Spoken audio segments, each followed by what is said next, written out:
Ja, så fint å se at det var noen her på slutten av dagen. English speaking.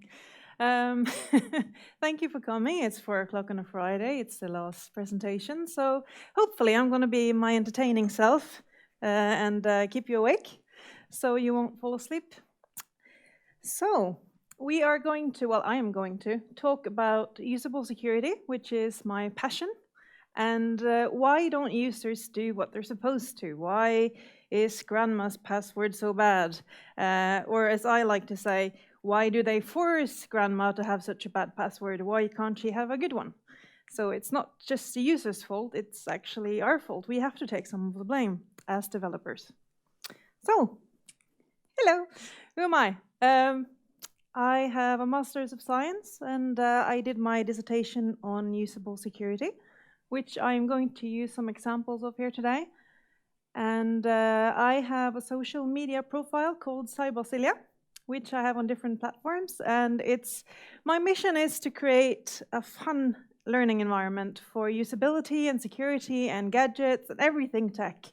Because, well, there's a digital divide coming up where people either know a lot of security or they don't understand it. It's, my kids, they do everything for me, they know everything, or people not working with computers know very little, and the experts becoming more experts, and the non-experts knowing less. So my big new idea is to, hey, what about we make it understandable, and why don't we make it fun? And then the good effects from that is that actually people more understand how to be secure, and they will be secure, and this also shows up in the business world and in our society.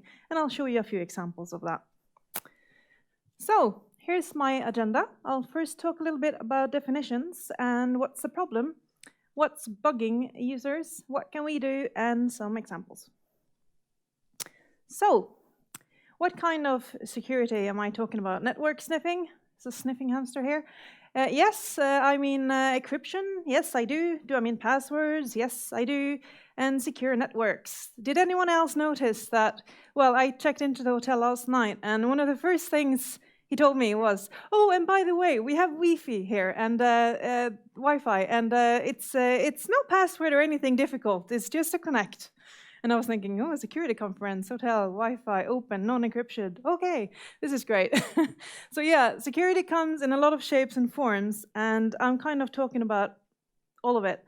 But you've had lots of other talks today about the techie sides of security, and by all means, this is techie too. But I'm focusing on all the users and what you as a developer can contribute to make users want to be more secure. Because if you don't want to, then, yeah, you need to want something. So one example is that I'm going to talk a little bit more later on is the threaths 25, where one of the problems with it was actually an X-ray machine in the United States a couple of years ago.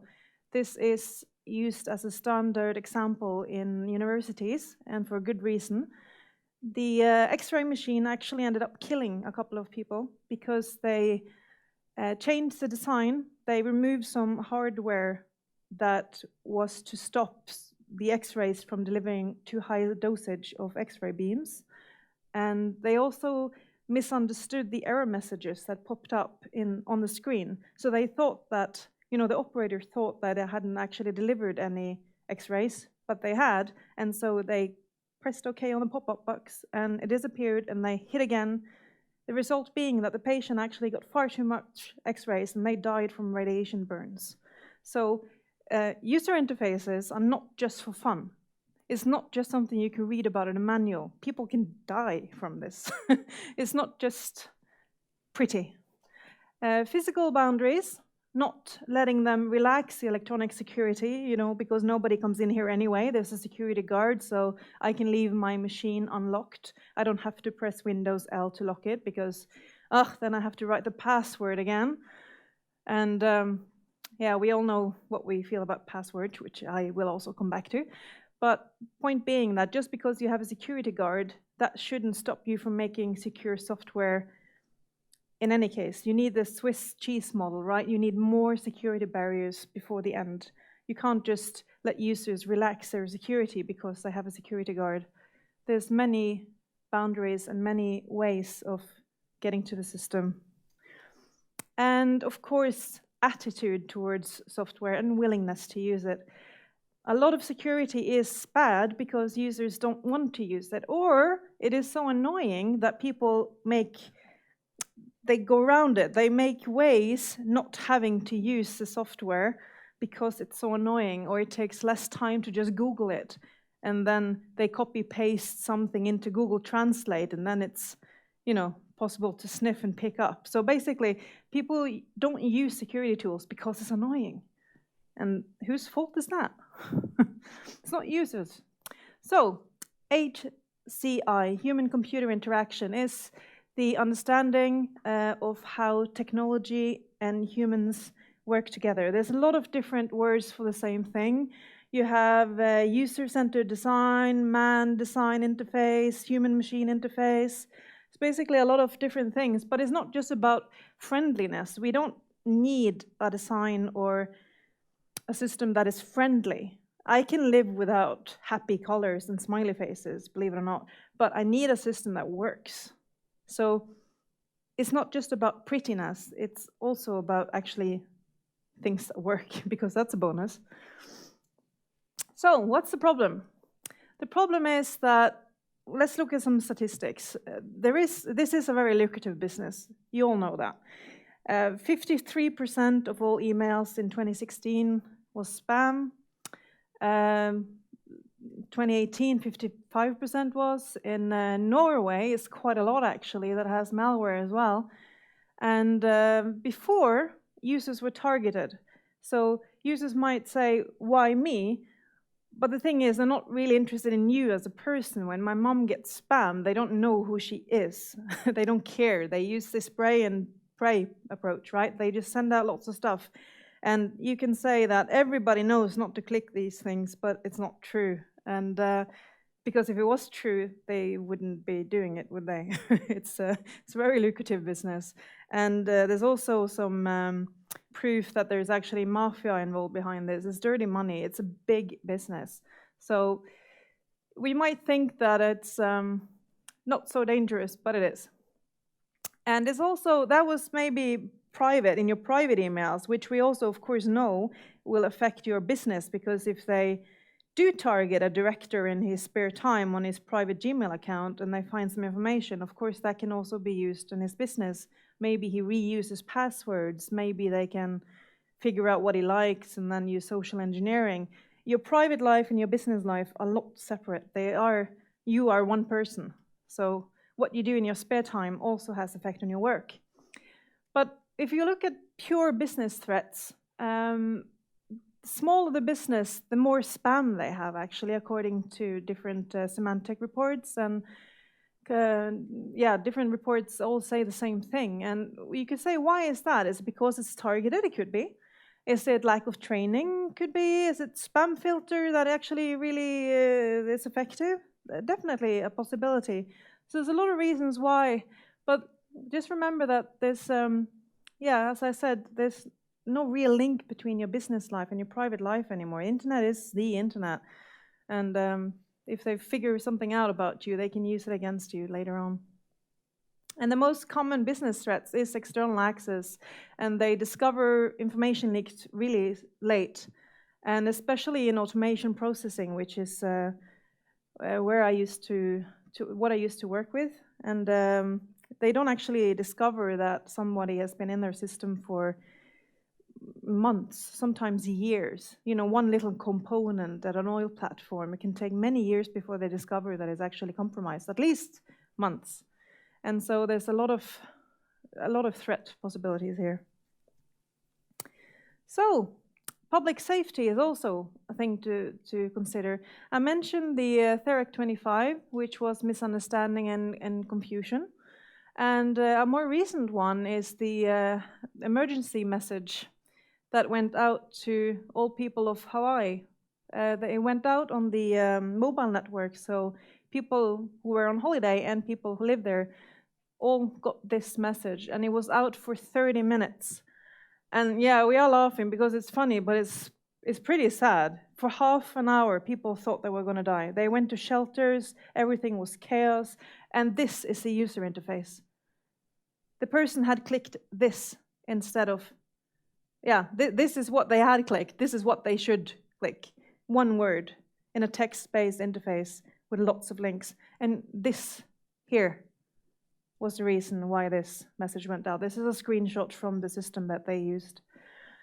It's pretty mad, and this is the state of the world today. This was last year, and a lot of people probably still have trauma after this. And this is user interface. It shows how important these things are. It's not just something you should have as an afterthought. It's actually quite important for a lot of people. So what's in it for you? Well, the obvious is, of course, that you don't want to be responsible. Your company shouldn't be responsible for a huge media leak, and then you have a bad reputation for your business. That's the obvious one. But you also want happy users, because if they're happy, they might just come back. Ask any business owner or store owner, and they want their customers to be happy because that means repeat customers. And not to forget that they actually do what you want them to do. If they're happy, they're more willing to take more instructions from you. So keeping people happy is good, because that means that they're more secure, because they actually do what you ask them to. So happy customers are safe customers. They return, and it means more business for you. So as a developer, you thinking about security and user-friendliness in the security is good for both you and the customer. It's a circle of life. I think Elton John got his lyrics wrong. It's a circle of usable security. So, knowledge ignorance is a term that I couldn't really find a good term for it, so I kind of invented my own. It's basically the arrogance that we get when you know something really well. This occurs in all kinds of things, and a lot in IT, and I hear it all the time, like, everybody knows this. Why are you saying this? Everybody agrees. Why are you saying this? Everybody knows this. Especially when it comes to users and training, it's two things that people have a tendency to think is not that important. You know, we can just put somebody to do it, and they don't need to have, you know, any kind of training themselves or be teachers or anything. Anyone can do it, right? No. So it's kind of the same as seeing that you don't see the forest for the trees, right? You're too close to it. And some examples for these for this is actually I'm coming back to my dissertation, and one of the things that I asked for there, I did a questionnaire at the very beginning before I knew exactly what I was going to do. And so I had a few questions about user interfaces and security and dashboards, and why don't people do what they should do and things like that. And I came across a few statements that to me are completely absurd, but I have heard them since, so I know that they're out there. So one is, emojis have absolutely nothing to do in a security application. And I'm thinking, okay, why not? Why can we not make security fun? What is so wrong about making security understandable and making it fun? That is arrogance, and not just knowledge ignorance. It's why can we not have a smiley face to indicate that system is good? What's so wrong about it? People understand it. Don't you want people to understand? They're not going to take your job. What are you afraid of? That systems are actually secure? I don't understand why emojis have nothing to do in security applications. I simply don't understand it. Because when I had my study with people, that was their favorite thing. It was so easy. The smiley face, it must be good, right? It's universal. You don't even have to talk the language. Everybody understood it. So, and another thing that I got was that I was trying to explain what is VPN, what is anti-malware, what is antivirus. And I was told to use the correct words because people know these.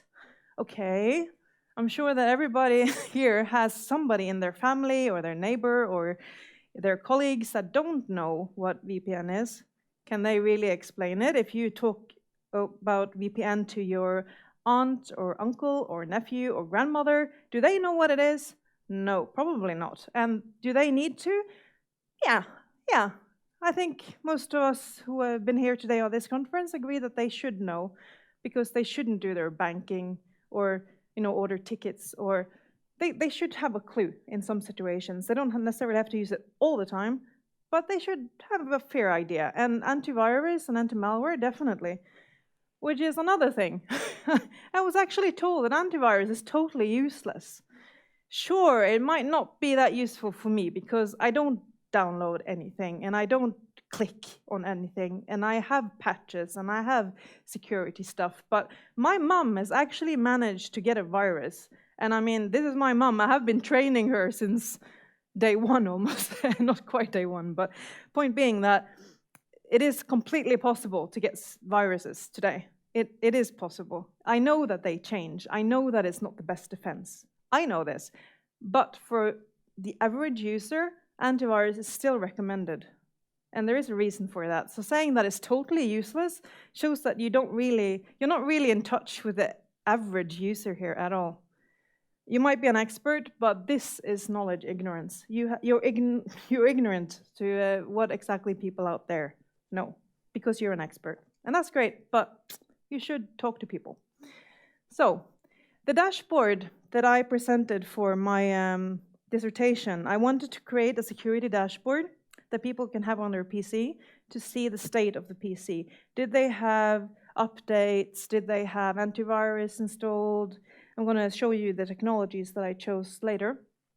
But I wanted to make a dashboard so that the average user could be trained and understand a bit more about the security that affects them. And so this dashboard that I asked about in the questionnaire was for beginners, not experts, but still the experts, they said these things. So they want to design for themselves, basically. It's a human thing to do. We try to talk to people the same level. So the experts thought all of this because, well, anyone should be using this. They know this. No, they don't. They're not experts. It's very easy to design for yourself. So when you're testing this, you shouldn't be testing with your colleagues because they're probably just as knowledgeable as you are. You should be testing it on the man on the street or the woman on the street. You should be asking a wide audience, basically. And then we have fake usability, which is something I come across quite often. And this is a bit inspired by you, Patricia, as well, because you talked about fake democracy. And Troy this morning basically talked about fake security. So basically, some countries, right, they say, oh, we have democracy. And then it's all for one dictator because they were forced with guns to vote, right? And then you had the Have I Been Pawned lecture earlier today by Troy, where he talked about fake security, basically, because oh, we have a picture of a padlock and security stuff on our website, so it must be secure, right? And I have fake usability.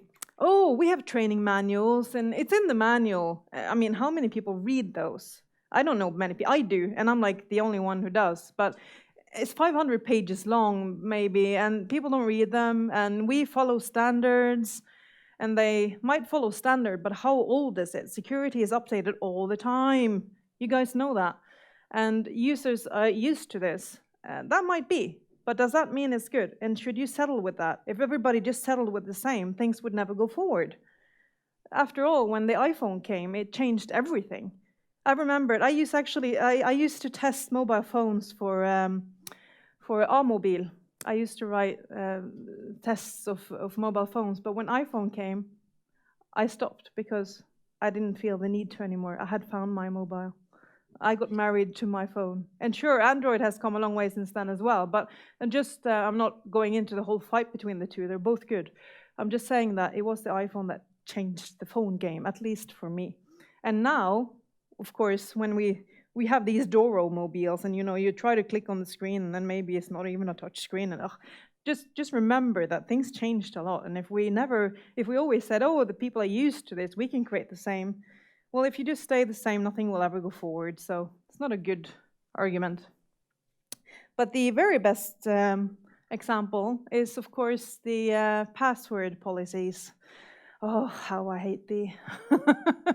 So this has actually been the case since 2017, that you should not be forced to change your password every 3 months. It's bad practice. And still, 9 out of 10 force you to do it. All workplaces almost force you to do it. Why? It's old. It's not recommended anymore. Since 2017, the NIST standard has been this. This is very abbreviated, but this is the core components that I think is ignored most of the time. You should not expire the password. It should not be forced to have a 0 or a 1 and hashtag in capital letters and bloody. And I've even come across sometimes that, no, your password is too long. Too long. I'm sorry, is it too secure for you? What are you on about? It really annoys me. So I think I'll be looking like this before I get happy with people actually following the standard. So it's good that you follow a standard, but can you follow the latest standard, please? It's not even the latest. Well, it is the latest, but it's from 2017. And still, this is a huge problem. So this is maybe the best example that usability is not prioritized when it comes to applications. Something as simple as a password. So why is your grandmother's password so bad? It's because the applications she's using are bad. They're not following the latest standard. For her, it could be the address where she first lived. That would be easy, right? And it should include Norwegian characters because it should include all ASCII and Unicode. That means emojis, by the way, as well. She should be able to, for example, write the address of where her best friend used to live when she was young. That would be easy for her. It would be really long. It would have probably Norwegian characters. It will not be easily hackable, and she would remember it. And it's not easy to find it because who knows that it was her best friend, because you're not supposed to have password hints anymore either, by the way. Point being, this would be an easy password, but very hard. And my pet peeve is that whenever people point to these, this is what the experts say. Oh, it's no problem, just use password managers. That is a problem because you should not have bad policies just because you have a software that helps you remember them. That is, and you can't always even use it. When you press Ctrl-Alt-Delete to change the password on Windows, right? You can't actually copy and paste from a password manager because it covers the whole screen. You can't always use password managers. And even when I do, of course I use a password manager. I work with security and stuff, so I have like 50,000 passwords. And even in my private life, we all have a lot of passwords. So of course I use password managers, even though I have good, easy passwords. I can't remember all of them. So password manager is not an excuse to have a bad password policy. Not only because it's difficult for people, but it's actually less secure. And isn't that what we care about? We care about things being secure. Well, if you don't follow this, you're not following the secure standards. So yeah, that was my little rant about passwords. So what's bugging users? What's the problem? Well, this is again and again. Security is teamwork. It comes from developers who make the programs. It comes from that people want to use it. It comes from actually using it. And we have a tendency to blame users. This is not just my opinion. It is in different studies that the user is the problem. And whenever I talk to developers about users, they're like, oh, they never do what they're supposed to do. And why do they do all these things? Well, that's the problem, right? That maybe if you made it easier for them, and maybe if you understood them, you could work together, right? Communication is key. So security is teamwork, and we should try to understand what they need. User stories, everybody. I know you like that. I love user stories. It's my favorite because it makes it means that you get into the mind of the user and you try to understand what they need, and then you make it. So if we did that more for security, I think we would also be more secure. Because I think that they don't understand. I don't think the users understand why they need to do this. They don't understand why they should use the different tools. They don't understand what could happen if they don't. And they don't know how to use it. I talked to my sister yesterday, and I told her that I was going to hold this talk, and I said to her, do you remember what a VPN is? Yes, it's that program. You have that application for me that you shared with the family, right? And I said, yes, that's right. Do you use it? Okay, no shame, but why not? Oh, I don't remember the password. And so I sent it to her. But that's another thing. Don't shame them. right? We all have something we know we should do, whether it's going out with the trash or ordering a new insurance policy. We all have something that we mean to do it. We just haven't gotten that far. So whenever people say, I didn't, no shame. Just ask them how you can help them and move forward. So now she got the password again for me. I bought VPN service for my whole family. And as I'd used it, we can use it 5 at a time, and chances of all of us using VPN at the same time is very low. So I sent it to her again, and now she's going to use it because she knows that I asked her, what is VPN? Can you explain to me what it does? And she said, oh yeah, it means that it's secure between me and the place I'm going or whatever. It means that nobody can listen in. And I was like, yes. My missionary life is complete. She is understanding a point. And I said, what can happen if you don't use it? Oh, people can listen in and they can pick up passwords or my email or listen to communication. I was like, yes, very good. I approve. So when she understands why, she also wants to. And that's the point. And sometimes when I ask why they don't use these things, these are the typical answers. Why should anyone be interested in me? I'm not special. I'm not a politician, or I'm not special. And it's never been a problem before. That one is always a classic, and I don't have anything to hide. Regarding number 2, I recently moved to Brussels in Belgium.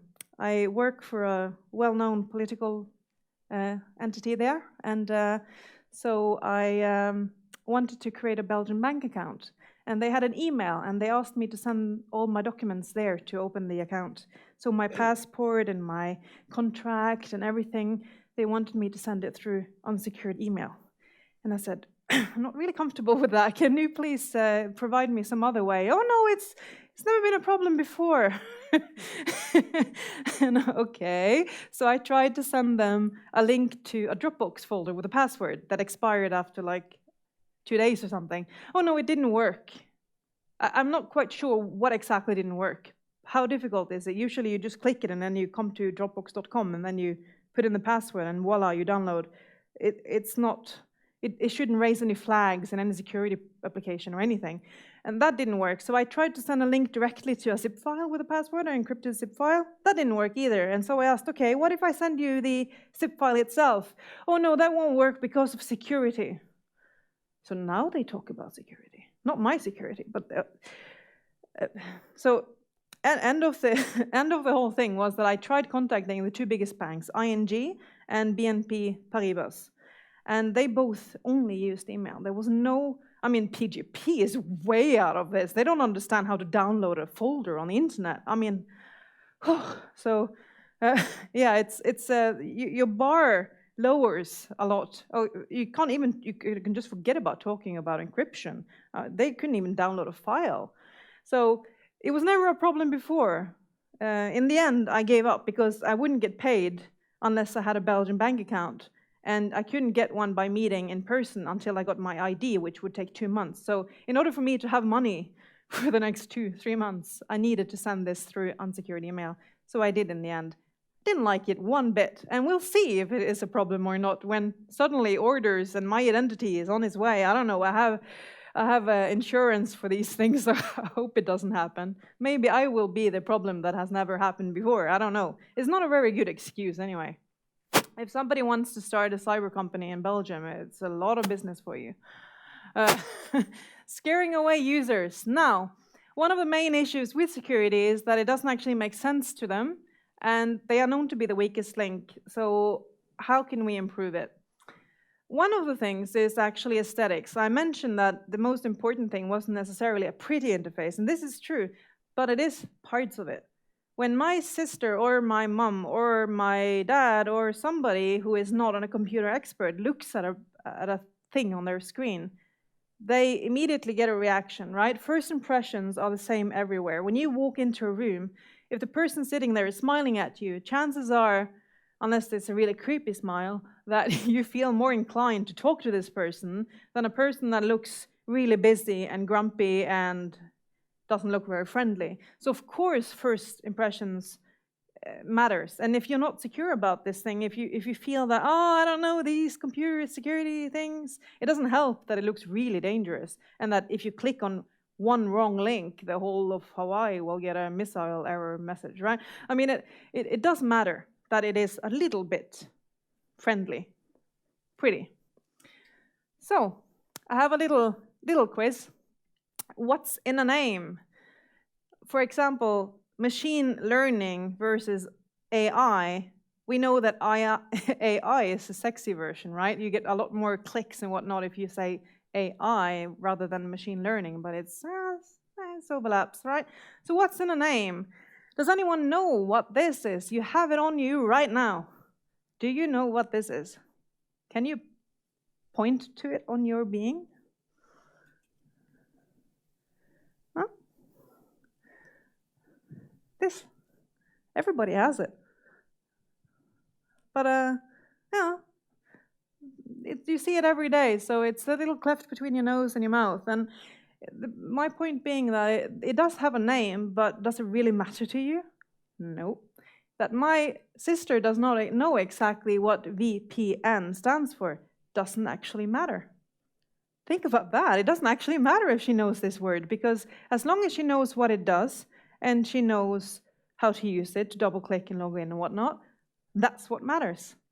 So I don't care about the comment that I got earlier that used the right expression, people know these. No, they don't, and they don't actually need to know. Now, I do think we should train them so that they get used to it, so that they will become better, of course, and then in the future they do know what VPN is, but it's not my main goal when I train people to make them remember what exactly VPN stands for.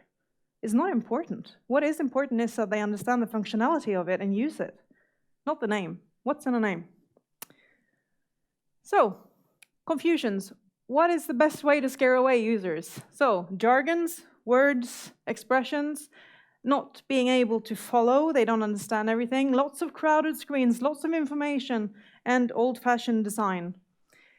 Because people actually do care about things being new and cool and nice. They have certain expectations. They're used to apps and logos looking a certain way. There is a reason why companies renew their logos. They get new logos, and after a little while, we get used to it, and then it changes again. There is a reason why they change these logos. People want newer designs. So design is important as well. For example, while I was writing my dissertation, Microsoft actually did exactly the thing I was writing about, and I got a little bit panicked there for about a minute, but it's not perfect yet. This is the old Windows Defender at a Windows PC. It had a lot of red and crosses, and oh, it looks really scary, and it's where should you look, and there's a lot of information, and it wasn't particularly good. I mean, we understand it, sure, but think of the person in your family or your friends that is not the expert. That's the person you should think about during this lecture. This is a new version. It's much better, but there's a huge but here. It still doesn't do everything I want it to do. For example, there is actually no education of the user here. The user is not becoming better. They're not learning anything. They're not improving their knowledge. And I think it should. When you use something again and again, you should become better at it. You should get some new information so that you get used to it. There's too much text, and especially when it doesn't actually mention any words, it doesn't educate people about the VPN. As I said, it doesn't really matter that they know what it is, but here it's a green tick when it's okay. So the user is, oh, sure, I don't know what that is, but it looks good. It's green and it's got a tick, it's okay. So that's fine, but I would like to train them. I think the user should learn from this. So there's a lot of text without much training. And also, it doesn't actually monitor any third-party software, which was my idea. So if you do have McAfee or Norton or whatever, this Windows Defender thing here doesn't actually pick it up. You have to have that in addition. And my idea was to have one application to rule them all, VPN, and it should pick up APIs that, hey, you actually do have an antivirus, and it says everything is jolly good, so yay, green light, or smiley. Also, VPN was not covered, which I think it should be. So what can we do? How to change? Well, I have another little quiz for you. This here, I know that all of you have probably traveled on an airplane, so you have also seen the demonstration, which most people do not follow anymore. They look at their smartphones, they listen to music, and even though the pilot comes on and says, please look at the demonstration that my colleagues are showing for your safety, we still sit with the clocks on and we sit with our Instagram before we have to put it in flight mode. So, can you show me, how should you fasten the mask? Imagine that it falls down. Falls down? How do you put it? Can you place your hand where you're supposed to put it on your face? Yeah, most of you. Most of you are correct. Do you see something wrong here? This is last year. No, actually, in 2020 now. Okay, it's from 2018. It shows we forget when we're stressed, right? We have seen this so many times that we don't even follow the flight attendant's instructions anymore. We don't bother to look up because we know it. But guess what? When there is a crisis and you get stressed, you forget. Why? Well, there's a lot of reasons why all of these people, all of them, are doing it wrong. And it's because you can't just repeat the same thing again and again and again. People don't learn that way. It doesn't help if you say it 50,000 times. You have muscle memory, and also if you explain it in different ways, it penetrates because you learn it in different ways. Some airline companies now have a video that comes down, and you have an animated video. I love that because they're used to seeing a person, but finally they see a cartoon. It's something new. It's a different way of saying the same thing, but in a new way. And this is great. And also practice hands-on experience if they can. This is probably the first time these people have ever taken and touched this thing. So maybe, I think, we should have a random, trial on these airplanes. Like we had a trial here earlier today, fire escape trial. I think we should have a trial, this is the captain speaking. So yeah, we have a trial for, the oxygen masks. They will fall down. Can you please put it on your face like you're supposed to and help the person after you have placed your own on? I think we should have a trial because people need to touch stuff. People need to actually try it on. So try to teach people in different ways and try to say things in a different manner. I had the same thing with Picasso. When I went to study graphic design, which I also have a degree in, I didn't understand Picasso. It was just these weird angles and this weird, and I had been to classes, and the lecturer had stood like this and talked and tried to explain Picasso, but I didn't get it until I saw a video, and suddenly I got it. Basically, the video was a statue, and they panned around it from different angles, and basically, Picasso was just all the angles on top of each other. I got it. It's like, oh, I will always remember the moment that I understood Picasso. And it was because somebody was showing it to me in a different way.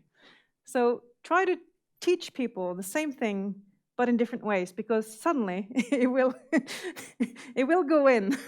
There could be one sentence they remember, or suddenly they just make sense to them. So try to train them in different ways.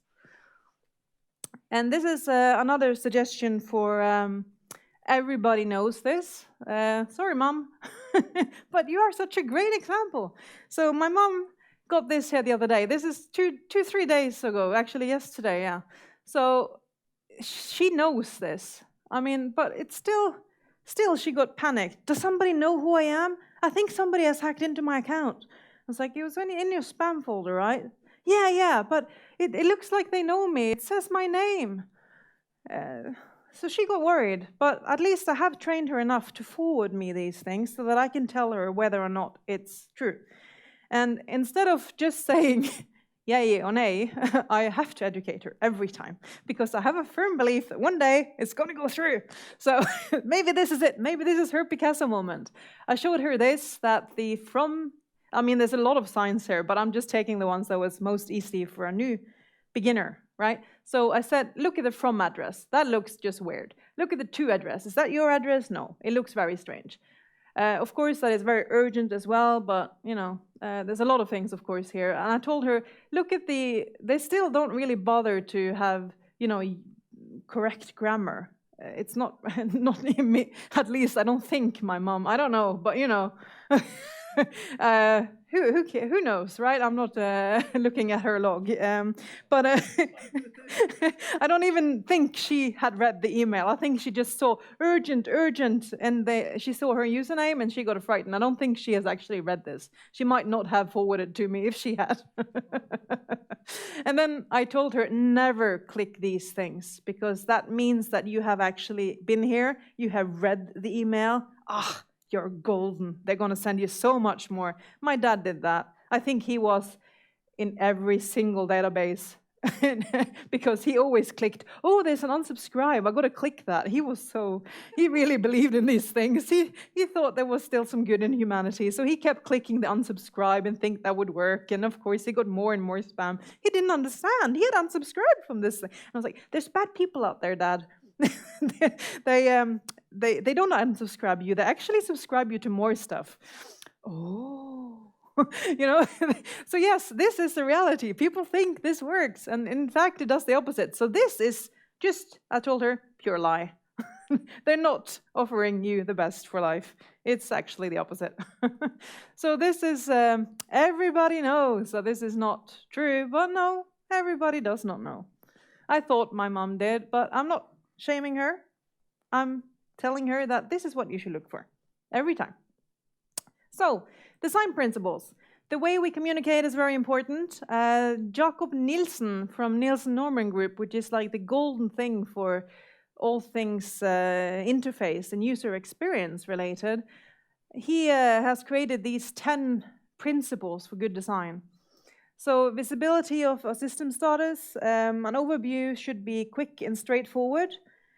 Relatability to the real world. You should have examples to the real world so that people actually understand what is this. User control and freedom. You should tell them how to get out of the application, how to get back. People get very scared and kind of panicky if they don't know how to get back, how to get back to the previous. Consistency in standards. You shouldn't invent a completely new, close button. You should use standards. This really annoys me when I see applications that have moved the OK button to a different, up in the left-hand corner. Why? People are used to hovering down here when they're looking for, cancel or OK, and then you want to be new and fancy and put it up there. It doesn't work that way. Use standards. There's a reason why applications are somewhat similar. It's because users don't have a sharp learning curve that way. They know some things, like the OK button is usually down here, right? Error prevention. Well, that would have been nice at Hawaii, right? That you didn't have just 2 sentences that basically said the same thing and huge consequences if they click the wrong one. So if somebody tries to delete something important, they should always get a warning. It sounds basic, but I have come across many applications where you can delete stuff and there's no warning. Like you can have actually deleted the whole profile of a customer and there's no warning. What? This is 101. This is basic. You should also not expect people to remember things all the time. You should make it easy for them to understand, it's probably there. I don't quite remember, but you should be able to kind of guess your way across your application. Flexibility. Be secure, but not annoying. That is golden. Be secure, but not annoying. Because I hate nothing as much as things that are user-friendly, but then me as an expert, I can't have it my way. Be flexible, have it user-friendly, but allow more advanced users to get some advanced things as well. One example is Telenor. Their new router, I just moved into a new apartment, and in Norway, I have both in Belgium and in Norway, I'm so international.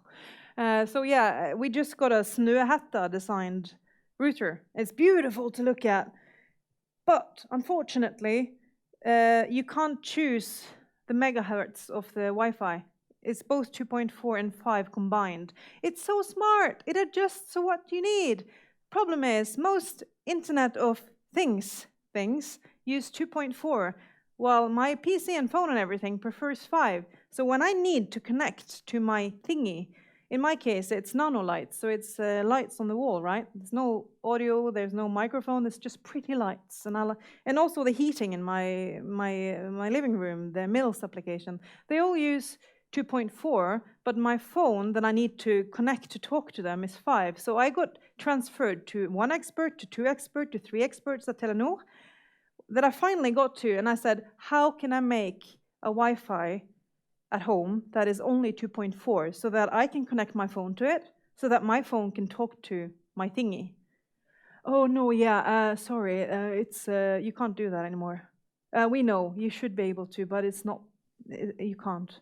So my final solution, in order to actually talk to my lights and get them to do what they should do in my application, was to go on the other side of a brick wall so that 5 gigahertz didn't actually travel through the wall, and I was automatically on 2.4, and I had to like, do I get it now? No. Do I get it now? Refresh.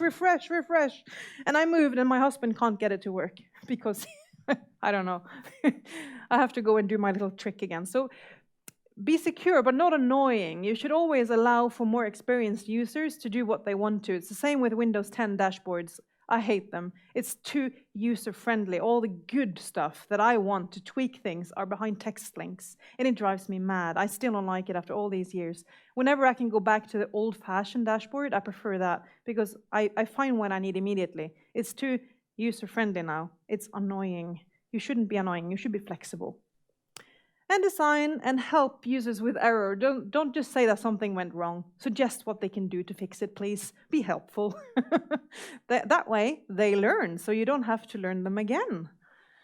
So, help and documentation. Read the manual. Always a good idea. So I need to speed up because I talk too much. Quality management is another thing. This is something that the lean management at your work will love. Walter Deming has 14 principles for quality management, how you can make management work well. And this works actually for user friendliness and security as well. It's he's particularly interested in why of the learning. You shouldn't just tell people to use this. You should say, use this because, and make them understand. So you can look up Deming later on. But if you talk to a lean management, maybe you are master of Kanban or something yourself, you should probably have heard about these, and that actually works for user friendliness as well. He has a couple of interviews on YouTube, and I really recommend them. And whenever I heard them, I was like, well, if he has already said this for many years, why is it not like this already? It's probably the same reason as the password policy is not being updated. People don't think that it's so important. And of course, willingness to learn is also really important. As I said, if it's boring or scary, they don't want to learn. So if you have something nice and something they understand, mestringsfølelse, in Norwegian is a good word, the feeling that you actually know something, and that I got this, I understand this, it speaks to me. That is a good feeling. Everybody loves it. If you feel like you're on thin ice all the time, it's not a very nice feeling. It feels horrible. So having this mestringsfølelse is very important, that they feel that, yeah, I understand this. Yeah, bring it on. I can take more. So willingness to learn is really important. And I have a little quiz more. Can somebody tell me what this is? You have seen it before, I'm pretty sure. It's quite ordinary. But what is it? Anyone know? No? My point being here is really just seeing the big picture. Imagine again that person you know that is not an expert. If you talk to them about one technology, they might not understand the big picture. Why is it important in the long run? They don't see the whole point. And it's kind of the same here. When I show you the result, you will go, oh, of course. Everybody's seen this. But it's not so easy to guess when you don't grasp the context. What is it? If I said it was something you have on your desk, that would help, right? If I said you have probably touched it before, that would help. So getting the context is really important, and it's not easy to guess or understand when you don't have a clue what you're talking about. So putting things in the big picture, like this is Earth, we're in the Milky Way, we're in the universe, it's helpful. Okay. An example. I'm going to go back to my dissertation because it's a good example for me to show what I'm talking about. So this is the result of my dissertation. I'm not expecting you to read all that now. I'm just showing it briefly. I made a set of recommendations for how to create a security dashboard. And this can, of course, be transferred to any kind of application, but I had to make an example, so that was a security dashboard. And this is a mix of the Deming principles that I talked about, the other principles than design principles. It can be transferred to learning and to dashboards as well. So it's anything from using established colors, don't come up with completely new colors. It's do not hide jargon, train people to learn this so that when they have seen it 50,000 times, they know it. They don't need to know it day one. They can still use the program, but you should always aim to become better, right? So this is my final result. So which technologies did I have in my dashboard? Well, I looked at a combination of ECDL, the European driving license, and Symantec's internet security reports. Now, I've been training ECDL, the driving license, datakortet. I've been training in that, people professionally in that for years, and people joke about it in Norway, but I promise you, most of my friends could not pass the exam. It's a lot more difficult than you know, and it's really good. Like, I always enjoyed it when my colleagues at other platforms and other places had actually taken datakortet, because they knew so much about how to incorporate things in their work, and they worked a lot smarter. So it's not silly. And these are the things that also Symantec, Norton Antivirus, for example, this is what they recommend that most users should use today. So that's what I based on. And so these were the design aims. If you want to work with something, you want aesthetics, attainability, efficacy, I'm not sure how to pronounce that actually, usability and encouragement. They should want to use it. They should want to use it more, they should understand it, and they should have a good feeling about the tool. Yeah, I can do this. It's not, oh, Silje, come and look at this. It should be, oh, I can do this. It's okay. Success factors for my test was that if they felt like they understood what it did and they wanted to use it and they wanted to learn more, yes, that was my goal. So this is some data. Before, I had 10 users come in and sit with me and try to use the dashboard. So the way I did it was that I asked them a series of open-ended questions about these technologies. And I asked, can you, in your own words, please explain to me what you know about this? What does it do? What does it mean? And I gave them points to have some kind of normalization of the data so that I could compare it. So as we can see, what people knew the most, quite a few people had heard of firewall. And antivirus was also quite known, but anti-malware or what internet security could entail, they weren't quite sure. One user was quite good, as we can see. But most of them were like, oh yeah, antivirus, oh yeah, that's this and that. And yeah, so not too much. So this is a bit of colors for you, just to look at it a different way. As we can see again, user 7 was the most knowledgeable. The other ones had quite a low score, maximum 2 for most of them. So they dropped some words like they can get my information, or it's to protect so people can't listen in, things like that. So this is what they knew from before. This is after watching my dashboard, which also included videos with training material. So I had text to explain them, and I also had some videos that told them so they could click on help, and they would see a video that explained the main principle of VPN. A video that explained the basic principles about firewall. And this is how much they could answer afterwards when I asked them the same questions. And I only gave them points for the new things that they mentioned, because that would be the increase. Yeah? Now this is the new stuff. Because this person knew so much beforehand, they didn't learn too much new. So this is the combination after. Yes. So the other one was just what they had learned that was new. And this was the old plus the new, and this is combined. So all of them had learned quite a bit more. Number 7, not too much, but that was because this person knew so much from before. So basically, they learned a whole lot more after watching my videos, and I was surprised how much more. And one of them said that I work in Helse Vest, so basically the health service. And I have training every year, and I've learned more from those 20 minutes with you than every security training I've had for the past 5 years, because I made her feel like she understood it. She was with me. I was not talking above her, I was talking to her. So this is just the other statistics. The use of 7, as we saw, already quite. Number 2 has drastically improved, and 6 and 9 too, and 10. So yeah, it's not too shabby.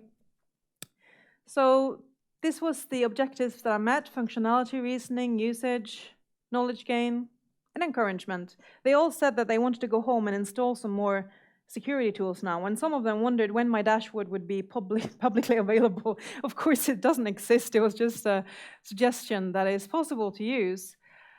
In theory, it should be possible to make it.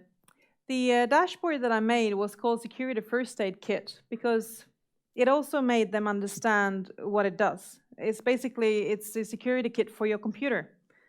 So it was logical for them, so they remembered it. This is how it looked like, an overview. Now, again, it looks kind of, I know some people would say childish, but childish is not necessarily bad. It also means funny. But remember the statistics from how people felt about it.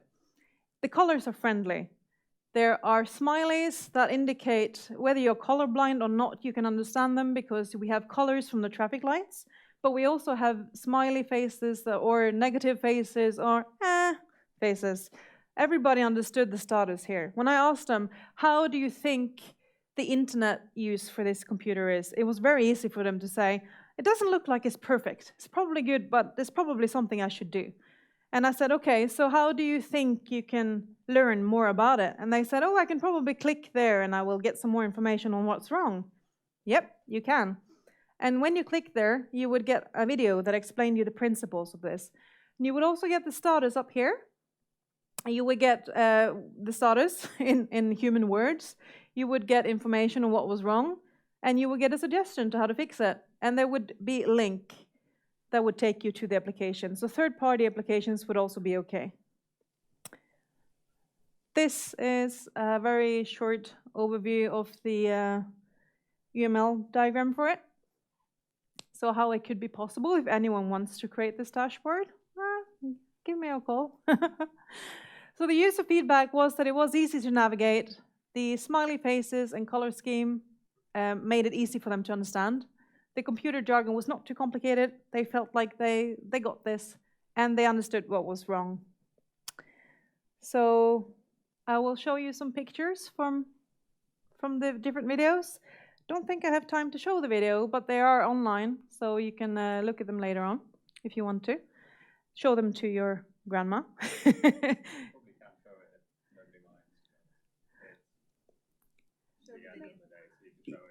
Oh, well, if you want to look at it. It's 2 minutes long, so I can always show it. So just some pictures. VPN, I explained with pirates. It's fun, but it got the message across. My sister still remembers what it is to this day. It worked. So yeah, this is a brief explanation of you have something you want to hide. You don't want everybody to find it. You have a treasure, and so you got a VPN, and nobody else could see the treasure map. And lo and behold, you can get the treasure yourself because nobody could listen in. And when it comes to firewall, I used a real-life example of what a firewall actually is and how somebody can come in through a back door, and it's actually called the same thing on a PC. And you don't want that to happen to your files in your library. So, okay, I'm going to show the video then, since we have... This is one of the videos.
Yeah, it still worked because my mom still knows that she needs to update the antivirus in order to be secure. That is like it's the most common threat, right? Is that the antivirus is actually old, and that's why nobody needs it anymore, right?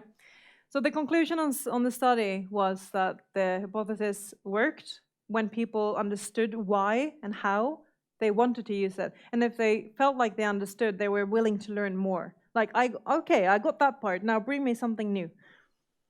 So humor, and there is actually a part in here about humor and have aesthetically pleasing design and feel free to use humor. Don't be too serious. Why should we be too serious? Maybe we should try to be a bit funny because it makes people at ease. They laugh and it works. And I got an A, so it wasn't too bad. It worked. So my summary for this is that the users need to understand and be informal. And there's always a trade-off between security and user-friendliness. That will not change. It's very difficult to make users do stuff because it needs to be a little bit complicated in order to work. But we can try. We can definitely try. And my slogan is always be secure but not annoying, because yeah, I want to be secure too, and I get very annoyed if you stop me from being secure the way that I want to, like 2.4 gigahertz network. So before I wrap up, is there any questions? No. You can always find me as Silje on any social media as well. And thank you.